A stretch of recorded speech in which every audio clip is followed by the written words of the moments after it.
Good evening. I'll just wait for a minute as Carrie gets my slideshow presentation set up.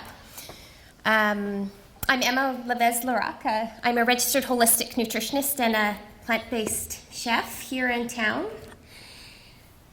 And are we all good to go? Yes. Okay. Can you hear me okay? Okay. We are on the brink of a food revolution. This is a movement that has been emerging for several decades, but in the past few years, it has been growing in size and strength and energy. It's a movement that's empowering us to take more control over our health. It's a movement that's empowering us to tread more lightly on the environment. And it's a movement that's empowering us to make more compassionate choices. Many of us have grown up thinking about food a certain way. As technological advancements have occurred in the food industry, we made a move towards more packaged and processed, convenient and fast foods that may have seemed like advancements as they first came on the market.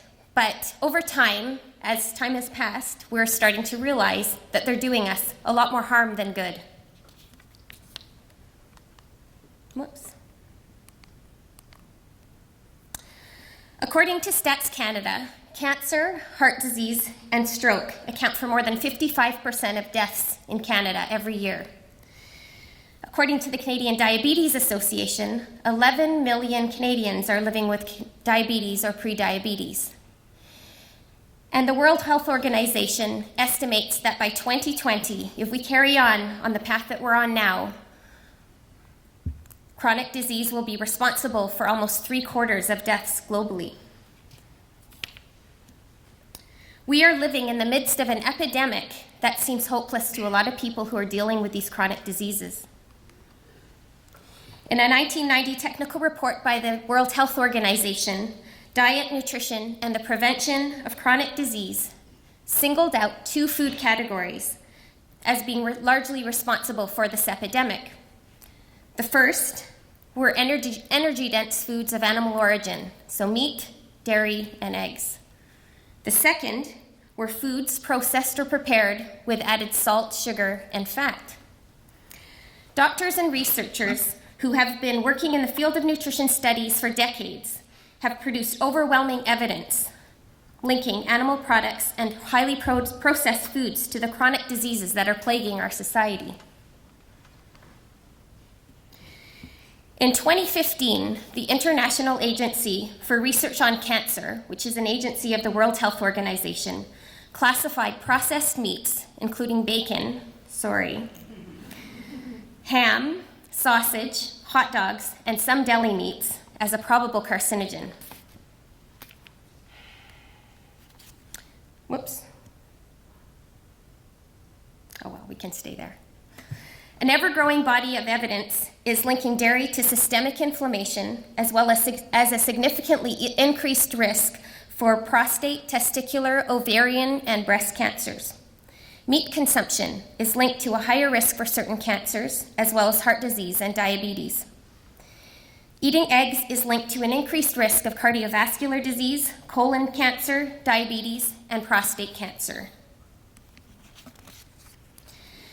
But the consumption of animal foods is not just about our own personal health. It's also intricately related to the health of our planet and the other animals that we share the planet with. The way we are raising the animals who become the meat we eat or who produce the dairy and eggs that we consume is harming our environment and causing unbearable suffering that is both unnecessary and unjustifiable. Because animal agriculture is so inefficient, we created concentrated animal feeding operations, also known as CAFOs or factory farms. This started with a small chicken farmer in the 1920s. It grew and expanded and really took off in the 1940s. And today, in Canada, we kill more than 665 million animals for food. And animal agriculture has a lot to answer for. 15% of global greenhouse gas emissions are due to livestock, as opposed to 13% for all forms of transportation combined. And when you account for livestock byproducts and all the things associated with the industry, experts estimate that up to 51% of greenhouse gas emissions are associated with animal agriculture. The meat and dairy industries use a third of Earth's fresh water. It takes 3,000 liters of water to produce one hamburger. Animal agriculture is responsible for 91% of the deforestation of the Amazon rainforest. Waste from a farm of 2,500 dairy cows is equivalent to the waste of a city of 411,000 people. Animal agriculture is the leading cause of species extinction, ocean dead zones, habitat destruction, and water pollution. So, what can we do? The good news is there's a lot we can do, and we can do it 3 times a day or more. Scientific evidence shows that a whole foods plant-based diet, which is based on unprocessed vegetables, fruits, legumes, grains, and nuts and seeds, is more powerful at preventing and treating chronic diseases than any medications or procedures. I'll give you a minute to let that sink in. This is really powerful stuff. As Hippocrates said a long time ago, food is medicine. And this scientific evidence is correlated not only by results from randomized controlled trials, but by thousands and thousands of people who are transitioning to this lifestyle and enjoying the benefits. The evidence has been overwhelming for years, but now the word is starting to get out to the public. In the 1990 report by the World Health Organization that I mentioned a few minutes ago, not only did they identify foods most strongly related to disease, they also identified foods most strongly related to disease risk reduction. And those foods are whole plant foods, especially fruits, vegetables, grains, and legumes. Since this report, evidence supporting the benefits of whole plant-based diets has only grown. Organizations that have been founded and are run by plant-based doctors, dietitians, and researchers, which are not funded by industry money, are getting results with chronic disease patients on plant-based diets that years ago no one thought was possible. They are actually reversing heart disease. They are seeing cholesterol levels drop. They're seeing blood pressure levels drop. They're seeing arteries opening up. They are also seeing the reversal of type 2 diabetes, patients coming off of their medications and living drug-free. They are seeing that our bodies will heal themselves if we only give them the right fuel and half a chance.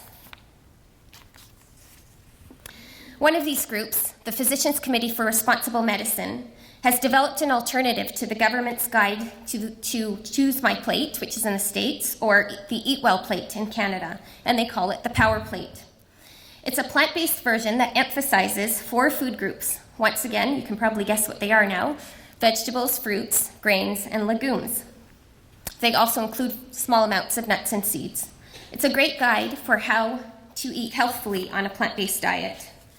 And what about the environment? Eating more plants and fewer animals is the single most powerful thing that you can do to tread more lightly on the planet. That's the reason the UN has been urging people to shift globally to a plant-based diet since 2010. I want to leave you with a couple of key points about some simple changes you can make to your diet, if you're not already doing these things, that can pack a powerful punch. All fruits and vegetables have their own benefits, and it's important to eat a lot of them and a good variety and to do it regularly. But there are 2 categories of foods that or 2 categories of vegetables that I'd like to emphasize today for your challenge. First, leafy green vegetables. So you may have heard that leafy green vegetables are the healthiest foods you can eat. They have more nutrients per calorie than anything else we put in our mouths. And each additional daily serving translates to about a 20% drop in stroke and heart attack risk. So I'd like to challenge you to make sure you're getting at least 2 servings a day. And you can do that in smoothies, salads, stir fries. You can put them in soups. You can put them on even over a bed. If you're having a whole grain pasta, put that on a bed of greens. Just get them in everywhere. The second one is cruciferous vegetables. So this is your cabbage, your cauliflower, your broccoli, Brussels sprouts. And cruciferous vegetables are especially powerful.